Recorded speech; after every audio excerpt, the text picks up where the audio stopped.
Hatched. Bit of a biscuit.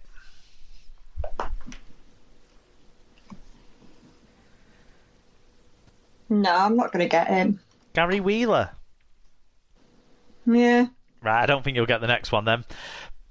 He's played 41 times for the Wolfpack, scoring 15 tries. It's a second row forward who started his career in St Helens, moved on to Salford, then had a spell at Leigh before joining Toronto, and has been with the Wolfpack ever since.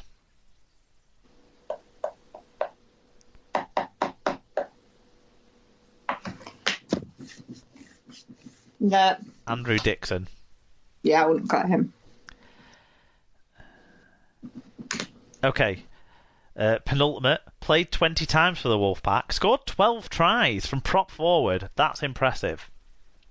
He started his career and played most of his career for the Parramatta Eels. He then moved to the Leigh Centurions before spending a 2-season spell at Toronto, and is currently at Workington Town.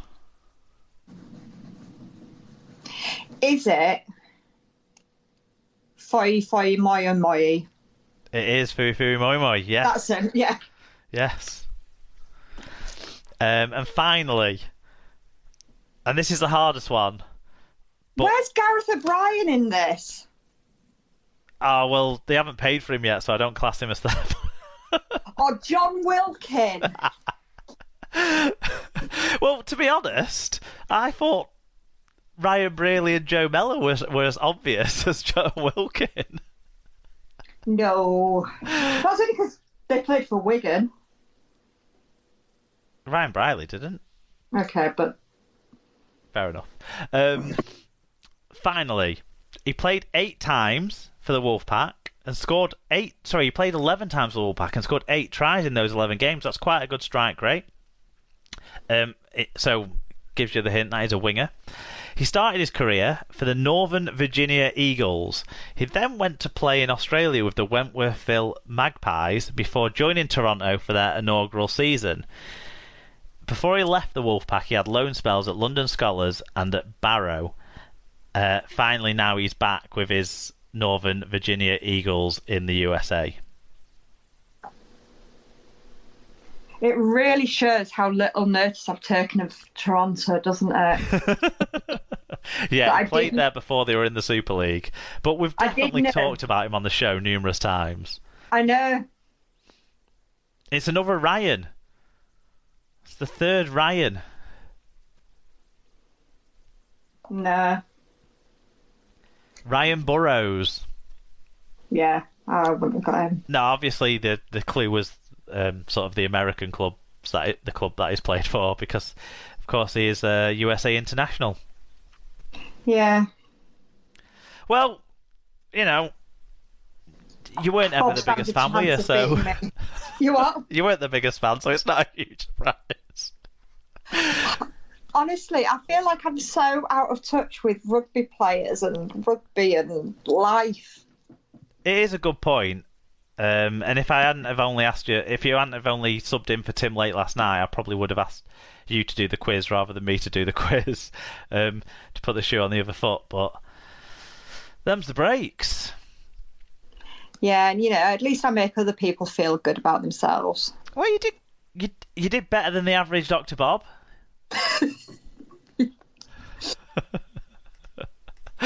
Okay, we'll now move on to the final part of the show, the wrap-up.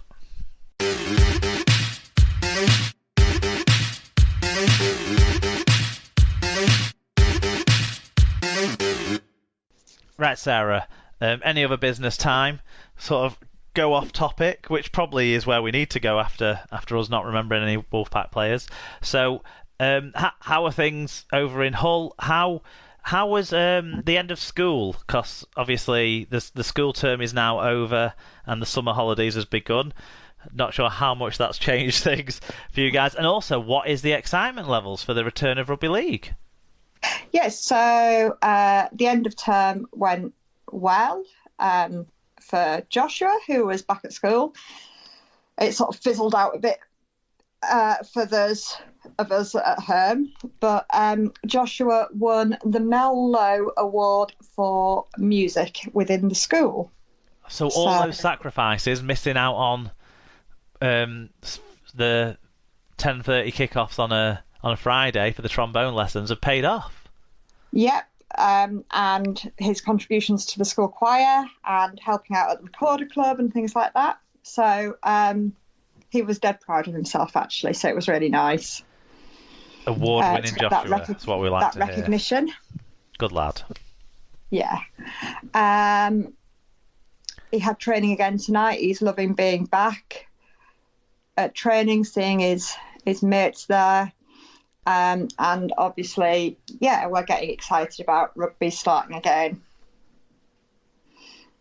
He's trying to work out, what he's going to do. Is he going to have a Zoom call with Grandad whilst he's watching the match so that they can talk about it? I mean, we could just be in the same house, I guess. That'd also work. But, yeah, general planning for that is beginning. Good stuff. What about sort of the other two, and has the school given them any work to do over the school holidays? I've been talking to various parents and teachers and stuff, and there seems to be a massive difference between different places and different schools and stuff about what they're expecting kids to do over the summer holidays. So definitely Anna's got nothing beyond practice of times tables and her reading. Luke, they have said that some children will get some little bits, but I don't think Luke will, because he has been pretty diligent. He also got, he had to do an animation or a science experiment of his choosing, and he put together a whole animation about the red shift and the blue shift and sent it to his science teacher, who forwarded it round the science department, and he got emails from all the various different science teachers. So that was really nice for him. Yeah, that's cool.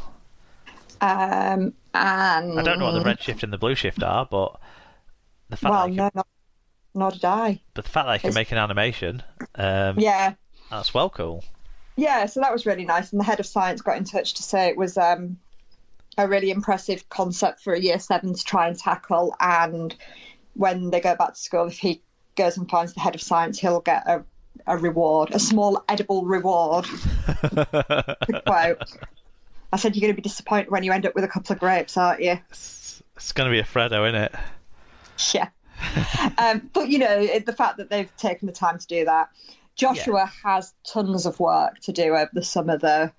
But he's been the only one going to school. I know, but preparation for high school, they have sent quite a lot out, considerably more than Luke got last year.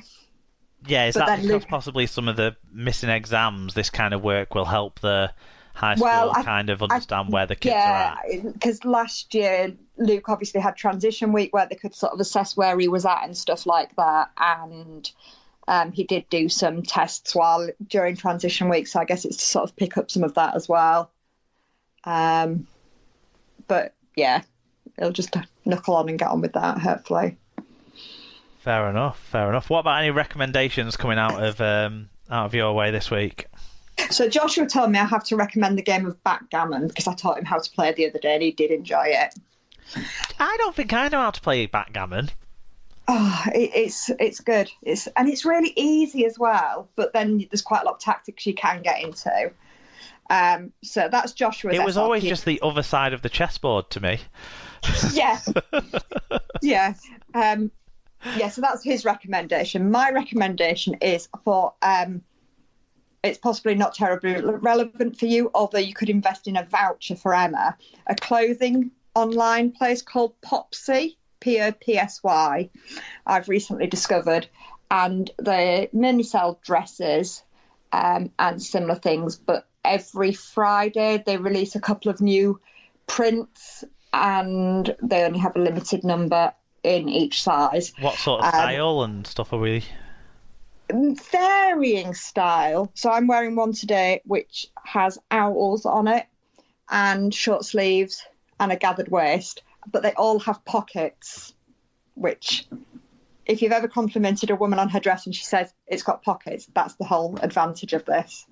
Okay. It's a big thing, having pockets in your clothes. So Popsy's where to go for pockets on your Yeah, dresses. but like, don't too many people go, because I'd like to still be able to get the clothes. So it's a cautious recommendation from Sarah. Yeah, I was like, do I recommend it or not? But I can guarantee if guys buy their other halves vouchers for it, then that would be a well-received present, I'm sure. Could we not take a risk and order a product? Well, I suppose you could, yeah. Generally size down, though, with their products. So they're bigger sizes than normal? Yeah, they're a little bit more roomy. Good stuff. What's a gathered waist? What? What's a gathered waist? It's like an elasticated waist type thing. Right, so the dress comes in at the waist and then goes back out. Yeah, but they do like flat fronts as well, and blues on, and they do different length We're getting really technical now. Yeah, and they will also alter the length and alter the sleeves when you order them as well, if you want.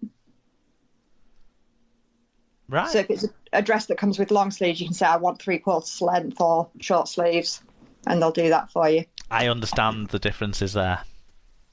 Good. Excellent. I mean, I've been doing bits of stuff in the garden, watching the cricket. I also, obviously, we're all going to have to wear face masks soon, so I ordered some Wigan face masks last week, and I wore my Wigan face mask to the supermarket for the first time today, and someone recognised it, so that was cool. Yeah. I didn't get into a prolonged conversation with them about it, but yeah, so spreading the word of rugby league through one face mask at a time. They're not the nicest. I'd be critical of the design. It's just the Wigan logo right smack over your mouth. I probably would have preferred something maybe like the crest round to a side or something like that, a bit more discreet maybe than smack bang right over your mouth. But but yeah, learning to come to terms with the steaming up of the face, but because with the glasses wearing situation. Yeah, I with have the that masks. issue. Well, I mean, I am struggling. I've had a few cracks at it now, but what I'm also noting is because I'm getting annoyed by that, I'm getting a bit hot and flustered when I'm wearing them. So I hope people don't then think I've got a temperature. Joshua's asthma's been quite bad recently, but his thing with his asthma, because often with children it is a cough. So I'm always like, it's just his asthma, it's okay. Yeah. Yeah, it's we're still in that stage, aren't we? Especially with potential new spikes in different places. We've been doing the garden. Emma wanted to put a new border in down one side of the garden. So we went to the B&Q and bought one of them things that you put in the grass to make it edged, an edger. That's about it, really, from our side of things. I don't have a recommendation this week because all we've been watching is Parks and Recreations after Alan's recommendation. But Alan recommended that, so I can't really recommend what Alan recommended. So there you go. Like a double recommendation. Yeah. Next week, I'm not really sure at this stage what we've got. I think one of the things I want to do for next week, hopefully, is get some Wolfpack fans on the show to talk about their feelings on things, because certainly we're a rugby league fans podcast and we want to represent all the rugby league fans, and it'd be nice to speak to some Toronto fans and kind of hopefully put a person to those people that are suffering as Wolfpack fans, because then it might make people not be so cruel about enjoying the decline of their club. Yeah, and there's a few other things maybe to pick up on. The latest 4020 magazine had a piece in about the Rugby League Records Club, so the record keeping club. So I've been in touch with them, and we might get something from them as well. So it's all up in the air a little bit for next week. But next week will be the first time we start previewing Super League games. Oh, so exciting! Yeah, so we'll have to see what we're going to do then. So yeah. that's what's coming up. You can find the show at Super League Pod on Twitter and Instagram if you want to interact with us, and facebook.com/